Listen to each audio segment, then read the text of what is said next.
Assalamualaikum warahmatullahi wabarakatuh. Halo semuanya, selamat pagi, siang, ataupun malam kapanpun kalian menonton video ini. Baik teman-teman, dalam video ini kita akan membahas tentang inflation accounting atau yang artinya akuntansi inflasi. Video ini saya buat untuk melengkapi tugas dari mata kuliah Bisnis Internasional dengan dosen pengampu Bapak Rifki Novriandana, SE, ME, Sisi, MM, AK, Fakultas Ekonomi dan Bisnis, Universitas Lambung Mangkurat.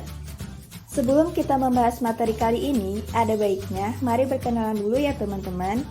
Perkenalkan, nama saya Raudatul Jannah dengan NIM 20103133 20008 dari jurusan S1 Akuntansi. Mata kuliah Bisnis Internasional kelas B. Baik, mari kita lanjut membahas materi utama kita. Apa kalian tahu apa sih akuntansi inflasi itu? Akuntansi inflasi adalah teknik khusus yang digunakan untuk memperhitungkan dampak kenaikan atau penurunan biaya barang di beberapa wilayah di dunia terhadap angka yang dilaporkan perusahaan internasional. Laporan keuangan akan disesuaikan menurut indeks harga daripada hanya berdasarkan akuntansi biaya, untuk menggambarkan lebih jelas tentang posisi keuangan perusahaan dalam lingkungan inflasi. Baik, selanjutnya ada metode akuntansi inflasi.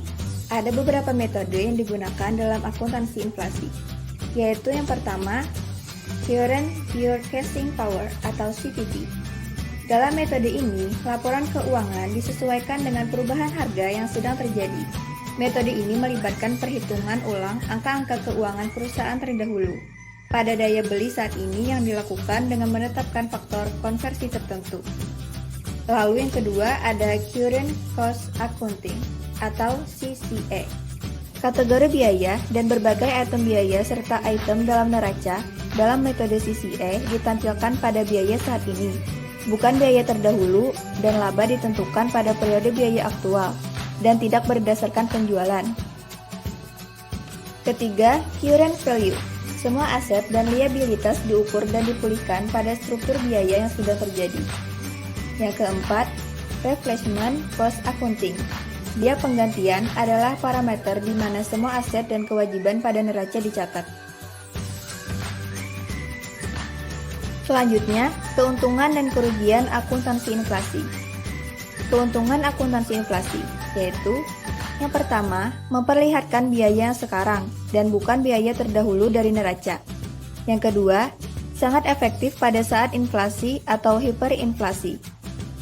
Yang ketiga, depresiasi bisnis dinilai dan biaya pada harga yang sekarang dan bukan pada nilai terdahulu atau nilai tercatat dari aset yang merupakan metode yang tepat. Yang keempat, keuntungan dan kerugian akan memperlihatkan kondisi perusahaan yang sebenarnya. Yang kelima, rasio keuangan berdasarkan angka dan disesuaikan dengan nilai saat ini. Lalu, adapun kerugian dari akuntansi inflasi, yaitu yang pertama, perubahan harga adalah proses yang tidak akan berakhir sehingga sulit untuk mengembalikan jumlah angka dalam perusahaan dan menyajikan laporan keuangan. Yang kedua, akuntansi inflasi adalah proses rumit yang melibatkan banyak perhitungan dan proses pengumpulan data. Yang ketiga, saat deflasi, biaya penyusutan akan berada di sisi yang lebih rendah, sehingga tidak memperlihatkan gambaran yang sebenarnya. Selanjutnya, kita bahas manfaat penerapan akuntansi. Apa sih manfaat penerapan akuntansi inflasi?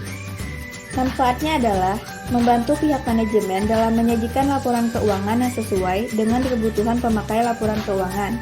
Sebagai masukan bahwa akuntansi inflasi dapat digunakan sebagai informasi tambahan bagi laporan keuangan konvensional. Penerapan akuntansi inflasi akan menghasilkan laporan keuangan yang telah disesuaikan dengan tingkat harga sekarang. Lalu, apakah sebenarnya tujuan dari akuntansi inflasi?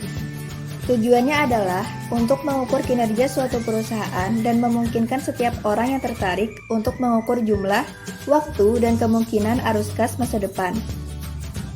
Selanjutnya, apa hubungan akuntansi inflasi dengan keandalan penyajian laporan keuangan? Secara umum, laporan keuangan disusun berdasarkan nilai historis, dengan asumsi bahwa nilai tukar stabil. Kondisi inflasi menyebabkan penyusunan laporan keuangan berdasarkan nilai historis tidak mencerminkan adanya perubahan daya beli. Sebagai konsekuensinya, jika terjadi perubahan daya beli, maka laporan keuangan secara ekonomis tidaklah relevan dan Anda dalam penyajiannya. Ada beberapa metode akuntansi yang dapat digunakan, yaitu akuntansi biaya berlaku dan akuntansi tingkat harga umum, yang mengadakan restatement komponen-komponen keuangan ke dalam rupiah pada tingkat daya beli yang sama, namun tidak mengubah prinsip-prinsip akuntansi berdasarkan nilai historis. Baik, selesai sudah pembahasan kita tentang inflation accounting atau akuntansi inflasi. Terima kasih sudah menonton dan semoga setelah menonton video ini, teman-teman bisa lebih paham akuntansi inflasi. Baiklah, sekian dari saya. Sampai jumpa.